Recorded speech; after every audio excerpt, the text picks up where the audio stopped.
Having analyzed the totality of events that took place during the difficult trials of the Great Patriotic War, the party and the government of the USSR made a number of conclusions about the need to create a special unit for conducting combat operations in the water and underwater theater of war.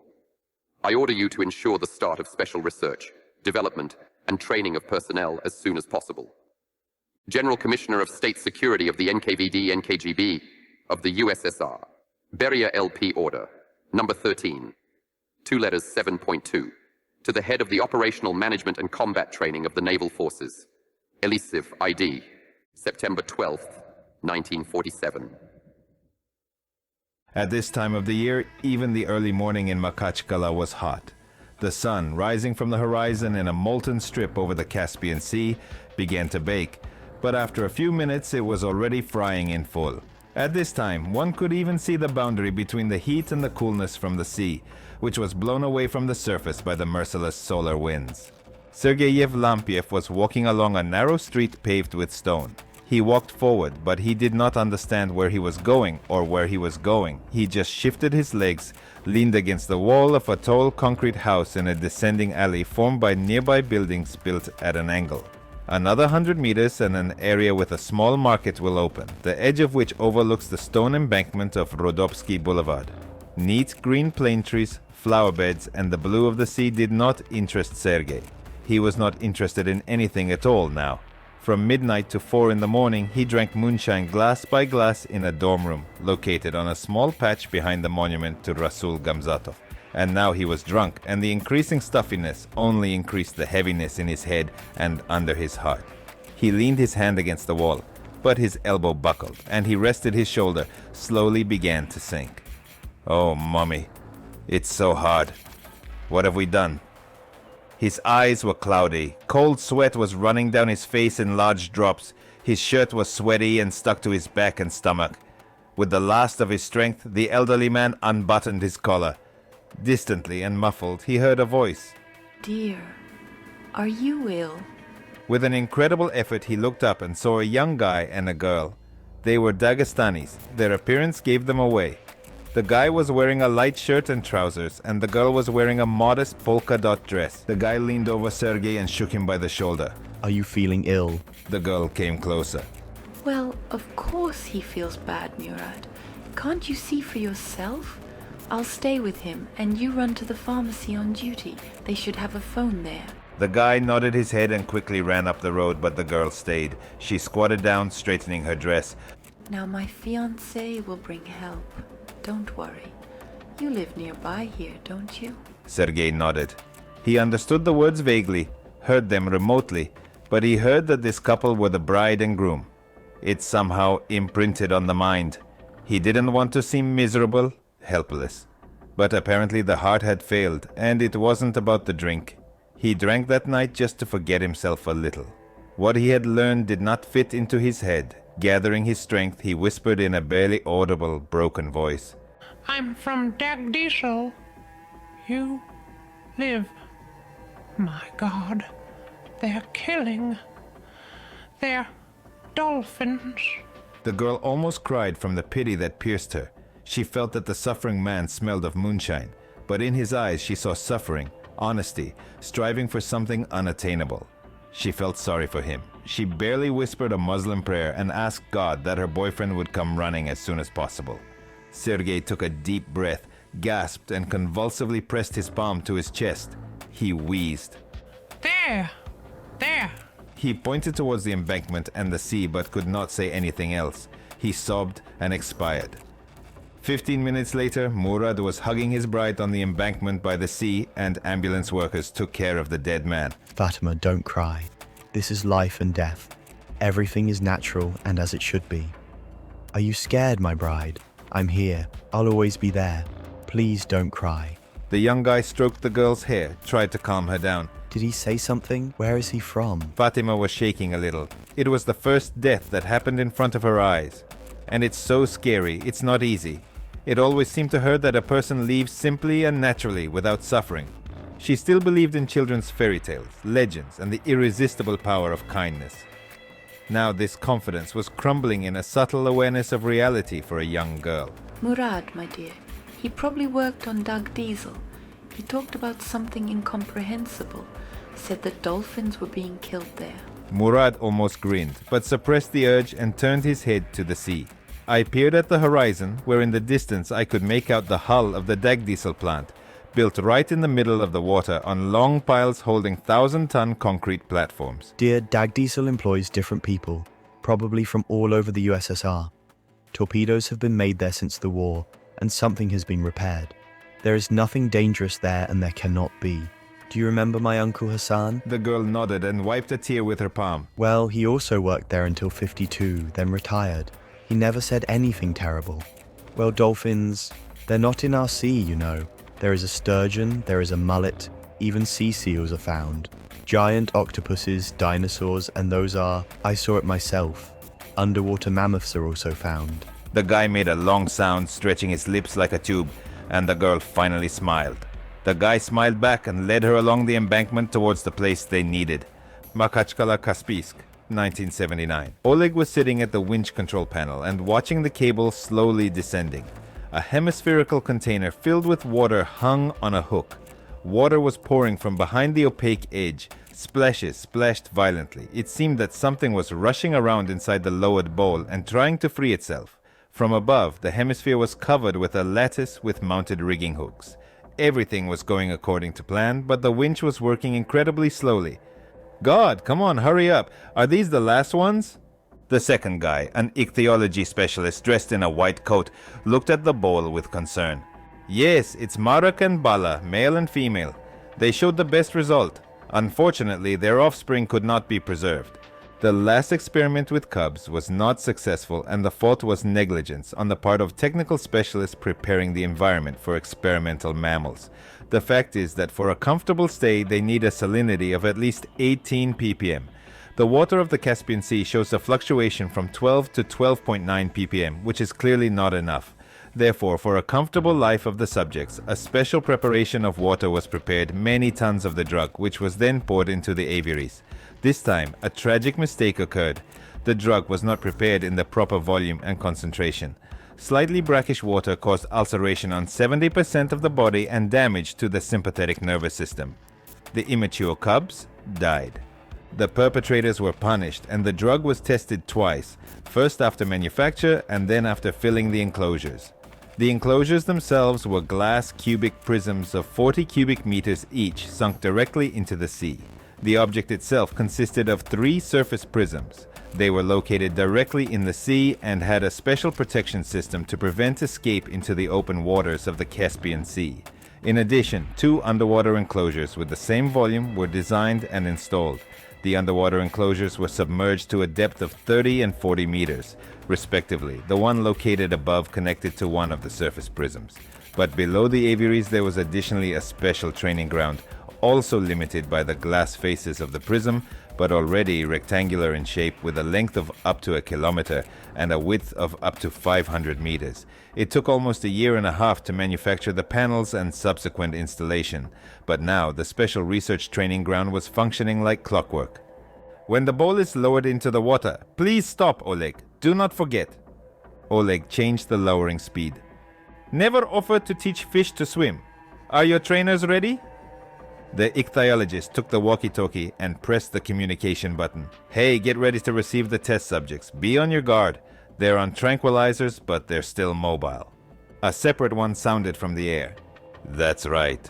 Oleg turned around in half a turn, but did not stop the descent. No more than 3 meters remained to the required mark. Are they right out of the water on the radio? The ichthyologist grinned and nodded his head. That's right.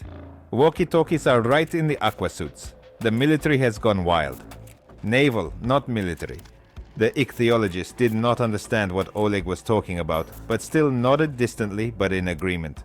That's it, the unloading point. Stop the winch. Oleg quickly stopped the drum and checked the mechanism by eye.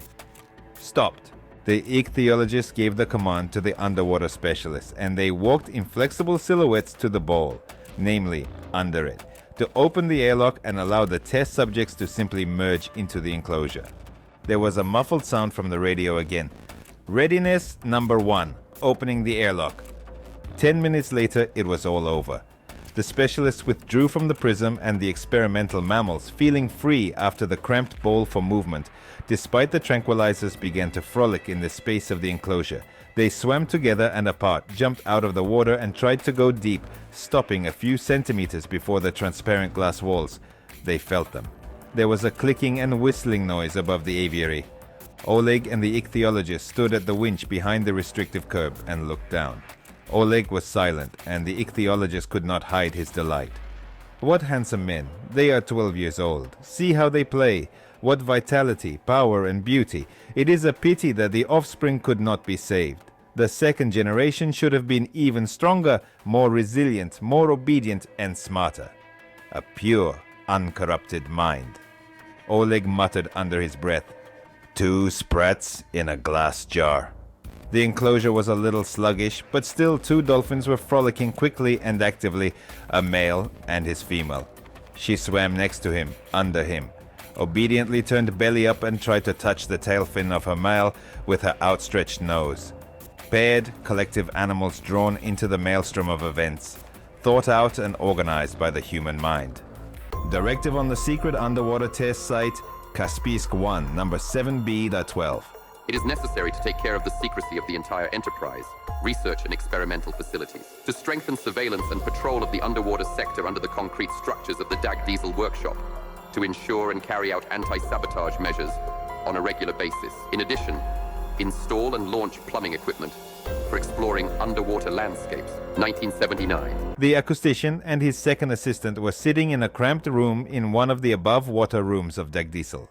A large fan was constantly running in the room, but the monotonous buzzing of thin metal blades could not drown out the hum of the devices. Check quadrants 1, 5, and 4 again. Is the device pointed? The assistant took off one side of the paired headphones. Yes, full coverage. I'm going to do the amplification now. I can't understand anything. There's some kind of cavitation under the test site. The chief acoustician looked up from the oscilloscope. Cavitation. Under the lower prism? It's strange. It seems that today the animals were not released. Their movements could be recorded. Maybe a fish joint? No, it doesn't look like it. Listen for yourself. The chief speaker took his headphones, put them on, and pressed the speakers, surrounded by a dense polymer tightly against the auricles. At the same time, he was looking at the oscilloscope and was not a little surprised when the trembling line on the screen rushed up to the cacophony of noise in the headphones. Very interesting. Fix the time. Let's consider this the starting point. Watch. The chief speaker himself pulled the landline intercom phone to himself. I got through almost immediately. Central, hello. Says Senior Specialist of Sonar Exploration Polovanov. The specialist explained in detail the essence of his concerns to the senior at the Kaspiysk 1 test site. By the way, everyone secretly called the senior director behind his back and sometimes directly. Yes, Andrei Romanovich. Strong cavitation. You see, it's not in the water. I suspect that the source of the noise is under the bottom soils. I can't say for sure the depth, but it ranges from 50 to 100 meters under the bottom. I suspect that the activity may be a precursor to an earthquake. Do you understand? The director understood everything correctly. Despite the nighttime, the entire landfill came to life, lit up with lights. People were preparing for a possible manifestation of the elements. Experimental dolphins were transferred to quarantine enclosures buried in the water. They were installed relatively recently and used for settling sick individuals and young animals. At depth, the earthquake did not threaten the dolphins with anything. The enclosures themselves were made of armored glass, which withstands the impact of not just a bullet, but an entire armored train. An hour later, the director was also sitting in his office and listening to a report on the intercom. So, what about ichthyologists? The director pressed the button and was ready to listen to the answer. Dolphins have been transferred to quarantine enclosures. 6 individuals were tested and 4 were in preparation. The young were separated and left in a common buried prism. Animals show anxiety. Some demonstrate impaired echoacoustic abilities, huddled together in a dense flock. We are watching. The director pressed the switchboard button again. Engineering service, what do you have? The senior of the technical support and engineering service team reports. The premises are 80% checked. The systems are functioning properly. The units are located in the sectors according to the schedule. Communication with the mainland has been disrupted. We are currently eliminating it. The director, an elderly partyman, unbuttoned his shirt, exposing his hairy chest.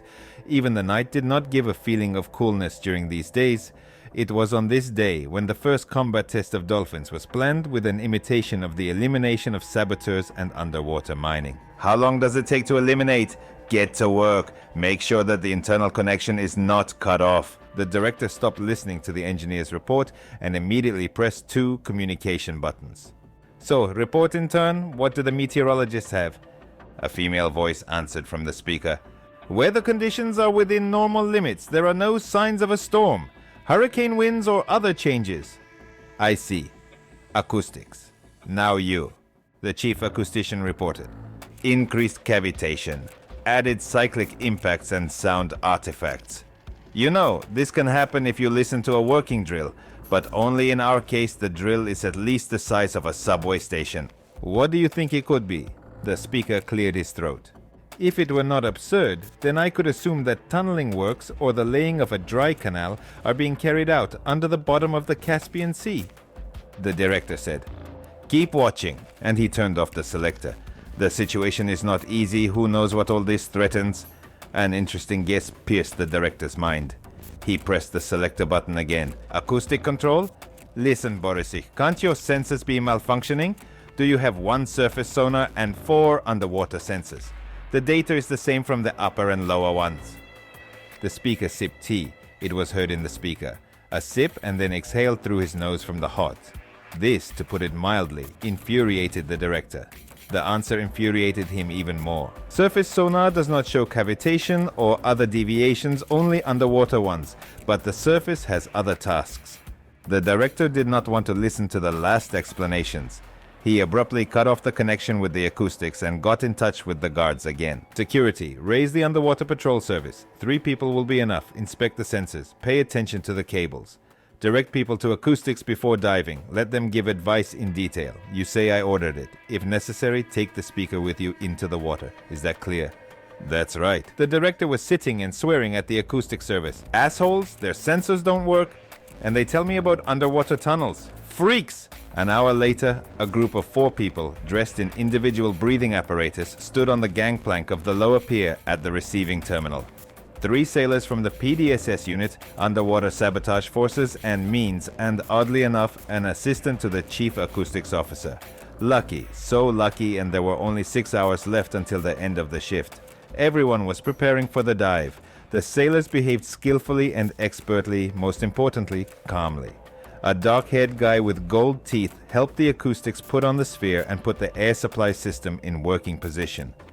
What? The hydroplane has never been submerged? Is it shaking? The young assistant forced a smile. There is a little bit. I thought I'd never need it. The dark-haired man grinned. You know, everything in life can be useful. My brother is a submariner. Their boat was blown up in the Pacific Ocean, so part of the surviving crew in the same suits came out through the stern torpedo tubes. The commander of the group listened with half an ear and prepared his apparatus. Put aside the conversations. We leave in 5 minutes. Check the devices again when ready. The foreman of the second article, Azatian, checked the acoustics device.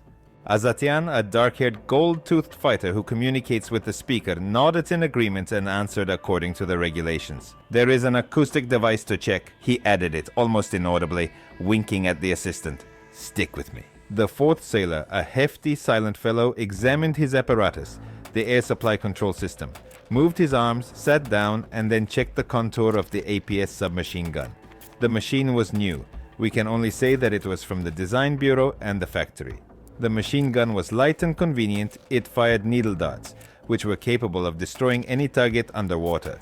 When submerged, the machine was mounted on a special bracket specially mounted in a breathing apparatus, a specialized design and execution. After diving, the machine was deployed and ready for battle. The big man was Senior Sailor Pudovkin. Azatian was also armed with APS. The commander was armed with a pistol with the same principle of operation as an underwater submachine gun. The sensors were removed from the underwater infrastructure of the Kaspiysk 1 base for various distances. The first passed under a rectangular glass prism of the lowest combat range. The second was displayed strictly horizontally, almost at the surface. The sensor itself was supported by a surface buoy. The third rushed to the bottom, and the fourth had a controlled servo drive and was used to amplify the received signal from the other three. The chief acoustician and his assistant were perplexed at the preliminary briefing with the sailors, trying to explain that the tasks of surface and underwater sensors are different. Underwater ones work pointwise, while the surface one emits a circular wave and captures its reflections, but all to no avail. The commander of the PDSS unit listened attentively and then spoke. "We will dive. Think about which one of you will come with us. We are not experts on your sensors. We will provide everything related to diving." The chief acoustician looked at the assistant, then the eyes of the sailors joined his gaze. So it was decided that the assistant would go under the water. Besides, he had certain technical skills. And so they got to work. The midshipman and petty officer Azatian watched what was happening, exchanged one understandable sign. The commander was nearby and the assistant was checking the sensors. The first two were in good working order. The third showed signs of corrosion, but within normal limits. The light of the lantern illuminated the space in front of the speaker perfectly, but everything equal to it was uncomfortable. A huge open space, monumental underwater rooms, and concrete piles sinking to the bottom. All this instilled in the soul of the specialist thoughts of his insignificance. It seemed to him that he was vulnerable, exposed to a huge danger that must necessarily happen. It became harder to breathe. Sweat ran down my forehead. His pulse was racing. "Oh my God, what am I doing?" He realized that he was starting to panic, but the realization of this fact only added to the excitement. He held on with one hand to the crossbar of the mounting ladder, which was used to mount or replace the sonar sensor. His fingers began to ache from the strong compression, and it was the feeling of pain that brought the speaker out of the growing sense of panic. He loosened his grip and tried to breathe more slowly. That's it. Calm down. It's okay. The sensor is working. You're safe." Azatian swam up to the side, trying to swim so that the speaker could see the flash of his flashlight. If he had just swam up from behind, it would have been a repeat stress for the young assistant. The guy turned to the sailor and tried to smile. His face was clearly visible through the glass of the sphere. Azatian gave him a thumbs up. The acoustician did the same thing. It remained to check the last sensor. The guy was swimming, clinging to the metal truss of the connecting structure. He managed to swim better and better, but he had to hold on to something. These are trained sailors, and it was hard for him. And of course, he was not distinguished by his heroic health. Now, when diving, having somehow managed to overcome the panic, he already felt like a daredevil. And to take the same sailors. For the acoustics, they were just heroes. Special report number 12.5. The Combat Dolphins project has proven to be highly effective in testing the first pair in combat conditions. Dolphins demonstrate obedience to the program developed during training and training sessions. Currently, a unit of combat dolphins can perform combat work on mining structures and ships in ports, conduct an anti-sabotage patrol, and hit enemy manpower. Promising research is being conducted to train kamikaze dolphins. Azatian was confident in the water, but the gloomy feeling did not leave him. This feeling arose whenever something should go wrong, not according to the scheme that was planned at the beginning. The feeling began with a rumbling in the stomach, something twisted inside. Then the anxiety rose to the chest and concentrated. At such moments, it seemed to Azatian that he could feel his guts and lungs. The midshipman on the way out began to freak out even more, but we had known each other for several years. Before diving, or rather half an hour before launching into the water, the midshipman took out a pack of cigarettes and handed it to the sailors. I offered it to Azatian separately. "Here, Karen, have a smoke." The last one from the old pack remained.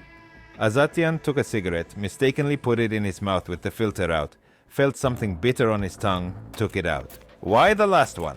"Extreme," the midshipman replied with a wave of his hand. There was something doomed in this gesture, and Azatian did not like the commander's look either. His eyes seemed to turn grey, and for a moment it seemed to Azatian that the midshipman had whitish eyelashes. No, definitely something is going to happen today, something beyond, something that won't end well. And it happened. The acoustician ran his hands over the rigging brackets, the trusses of underwater structures, and moved to the last sonar sensor. The midshipman and the second sailor followed behind, scanned the underwater horizon, and illuminated everything with lanterns built into breathing apparatus. Azatian was a little late. The valve of the breathing tube, which saturated the hemisphere with air, was malfunctioning. In principle, there is nothing dangerous, and the rise is coming soon. Azatian looked down, a black abyss in which a column of diffused light was sinking. Now the sailor did not feel the thrill that he had before during the first dives. If it wasn't for the valve and the feeling of anxiety, then everything would be fine. But as soon as Azatian wanted to follow the retreating group, he felt a slight tremor that was not drowned out by the density of the water. A column of blue light shot up from below, illuminating everything around. The sailor was surprised to clearly see the sleeve of his apparatus and the small inscription of the USSR. The surprise passed quickly. The sailor jerked forward in fright, leveled off in space and began to look around. The midshipman and the second sailor Pudovkin froze, looked down, trying to find the source of the light. Their weapons were held at the ready. The acoustic was slowly sinking into the abyss, motionless and inexorable. Azatian understood right away. The speaker was scared and lost consciousness. Something huge, no smaller than a football field, was rising up from the bottom. A column of light was beating up. Azatian began to get hotter and hotter. Trying to escape, he tried to swim up, but could not. It was as if an unknown force seized him, squeezed, and did not allow him to move. A fan of needles flew down. It was the midshipman and Pudovkin who opened fire. In response, a thin line was drawn from a giant blue column of light, and the midshipman burned in a matter of seconds. Only fragments of a breathing apparatus and blackened bones going to the bottom remained in the water. Azatian saw all this. It seemed to flash through his head like a running line. It was really the last cigarette, before he died. My death. An urgent secret message from Kaspisk to Moscow. There was contact with a civilization unknown to us and the entire world community in the paradigm of the entire historical process. When performing technical underwater work on the basis of Kaspisk I, Dag Diesel, a huge ship rose from the surface of the bottom, whose instruments emitted a light signal in the blue spectrum. After 12 minutes and 42 seconds, the ship contacted, transmitting a radio signal to the acoustic oscilloscope of the Hydrosonic Reconnaissance Service. After lifting, the ship sank to a depth of 122 meters, where it remains in a stationary position. Repeated contact with thinking beings is expected. I bring to your attention the textual interpretation of the signal. Thinking creatures, fast, smart, not native to the area. Are you trying to upset the balance? The response from our side was repulsed in Morse code. Clarify the question. Identify yourself. The answer was understood on an unknown ship. Thinking beings, an aquatic life form that does not exist in this area. Are you trying to upset the balance? Are you hostile to us? After an urgent briefing, it was decided to respond with the phrase, "We do not bear you any harm." After that, the ship stopped making contact for a day. We require technical support from specialists. In addition, it is necessary to ensure the patrolling of the territory by warships. In the cities of Derbent, Kaspisk, and Makachkala, it is necessary to introduce a state of emergency with a ban on civilians entering beaches. In addition, I bring to your attention information about the employees of the Kaspisk I base who died during the detection and monitoring of an unknown object. Pavel Dmitrievich Gorov, a midshipman, was killed while trying to join the battle. Karen Aramovich Azatian, foreman of the second article, died under unclear circumstances. Nikita Markovich Pudovkin, a senior sailor, was killed while trying to join the battle. Mutaev Rais Fazilovich, a junior specialist in sonar reconnaissance, died under unclear circumstances. Response directive of Moscow, KGB. Urgently curtail all experiments and work on the training of combat dolphins. Prepare the transfer of ready-made individuals to the Black Sea. Resume work as soon as possible. In 2 months, plan and conduct a test of dolphin saboteurs on the ships of a potential enemy of the NATO country, Turkey. As for the ship of an unknown civilization, before the arrival of technical specialists, conduct surveillance, do not make repeated contacts, ignore. Makachkala Kaspisk, Moscow, 1982. An unusual form of life for the local environment. Of course, we were talking about dolphins, which have never been found in the Caspian Sea. Why it was decided to conduct secret experiments on training dolphins, saboteurs, and kamikaze dolphins here. Everything is simple. Security considerations. The Caspian Sea could be considered practically internal in the USSR, and this largely excluded the possibility of an invasion by foreign intelligence forces. Nevertheless, it was not important. It was important that an unprecedented contact took place with an alien civilization, a man-made civilization of thinking beings. It is not known when they arrived on Earth. This circumstance was hidden by representatives of the aliens, but 4 significant facts were clarified. Civilization has the means of movement both in water, in the atmosphere, and in space. But the environment of the planet Earth itself is harmful to them. The oxygen content in the atmospheric air is too high. Initially, representatives of civilization stayed on their own mother planet, 99% covered by ocean waters. During the spaceflight, the internal displacement mechanisms and systems crashed. The ship chose Earth as a supposedly possible planet for life. A race can reproduce itself and live off its planet on a ship. They have thoroughly studied the flora and fauna of the Caspian Sea. The appearance of dolphins in the water area and working with them caused an initial attempt at contact. It is claimed that dolphins possess pseudo-like rudiments of intelligence. The initial attempt at contact was planned specifically with dolphins, and not with representatives of humanity. We have achieved the exchange of technologies and knowledge that we can use for our own purposes. 1999. The Caspian Sea. The Caspian 1 Research Base. Dagdiesel. 3 experimental creatures were placed in stasis chambers equipped with a life support and control system. The creatures were dangerous, even though they were subject to the will of man. There was always an armed squad in the training room for experimental creatures, 3 sailors armed with automatic weapons and powerful tasers, in which case it was recommended to immobilize the creatures rather than destroy them. But just a year ago, one of the creatures broke out of the stasis chamber, and then neither weapons nor shockers helped. A form of horror happened, ending in corpses and the death of an experimental specimen. After that, significant precautions had to be taken. All 3 creatures had special devices sewn into their heads that worked remotely and, in case of disobedience, emitted a powerful vibrating charge into the corresponding area of the brain. An elderly scientist walked along the wall with built-in stasis cameras, checked vital signs and wrote them down in his notebook. The rear admiral appeared behind him. Well, you have created monsters, gentlemen scientists. How are their combat skills? The scientist closed his notebook. Brought almost to the ideal. Underwater movement speed of up to 140 meters per minute. The ability to move weapons and special equipment weighing up to 300 kilograms. We are trying to maintain a balance between intelligence and aggressiveness, but we had to focus on subordination. Therefore, the creatures do not have high intelligence. They are able to execute primitive commands. The rear admiral came closer to the glass, took a closer look. The creatures were magnificent. 2.5 meter tall giants covered with blue placoid scales. Toothy mouths like sharks, only smaller in size. Long limbs formed by 2 fins from which extended bony fingers protruded, 3 on each limb. The elongated body ended in a paired fin. For stability in the vertical stasis chamber, the creatures were held with straps and clamps. What do primitive commands mean? You said so! The scientist turned to the rear admiral. Understand, we cannot model their cognitive functions. Not only their bodies have undergone changes at the gene level, but also their brains, more precisely, the areas responsible for perception of reality and analysis. Don't forget, Comrade Contradmiral, they are human beings, not beings born in a complete form. We call them ichthyosapiens. Do you understand? The counter-admiral grimaced when he heard this.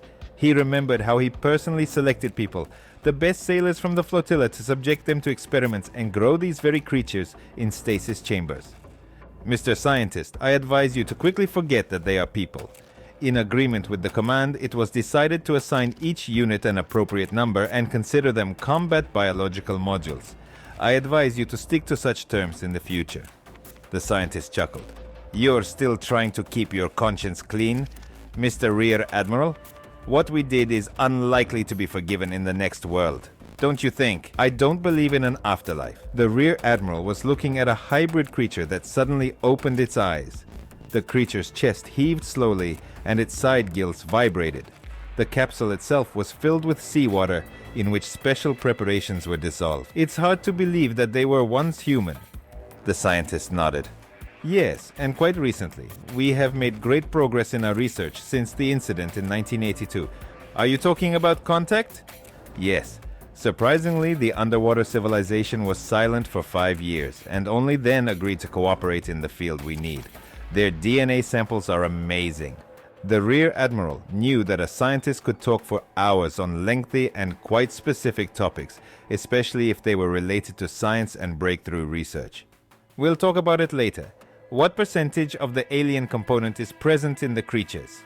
The scientist scratched his head. The genome has been changed by 82%. In fact, the main karyotypes have been completely replaced. we're not getting too deep into the brain, you know? There are 2 points that somewhat alarm me. Which ones? Firstly, why did the alien representatives remain silent for about 5 years, and only then decided to provide us with the necessary materials? Why did they immediately begin to teach us how to grow combat creatures, and in the context of the genetic evolution accelerated by tens of thousands of times due to the drug? And finally, the drug that they provided to us interacts with a foreign organism almost immediately, penetrating into the molecular structure. Do you understand what will happen if such a drug accidentally gets into the open environment? We can't even predict the extent of infection. Even bacteria will be affected. The Rear Admiral listened, but did not draw conclusions. He was given a specific order to oversee research on the creation of living hybrid combat units, and everything else was on the side. You said that their organisms do not survive in the atmosphere. There's nothing to be afraid of. The scientist pressed a button and the stasis chambers began to slowly sink into the water of the concrete enclosure. It was time to wake up the monsters. In the atmosphere? Yes, but in the ocean. If something goes wrong, we may lose the world ocean for ourselves completely. Instead of the fauna we are used to, hybrids will populate it. Do you understand? This, you see, began to bother the Rear Admiral. I will definitely present your thoughts to the High Command. Prepare the samples for testing. The scientists began typing codes on the console.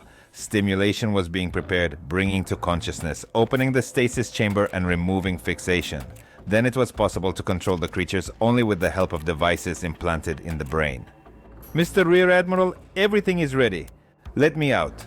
Almost at the same time, a 12-year-old boy and a girl were slowly climbing a mountain path on the border of Chechnya and Dagestan.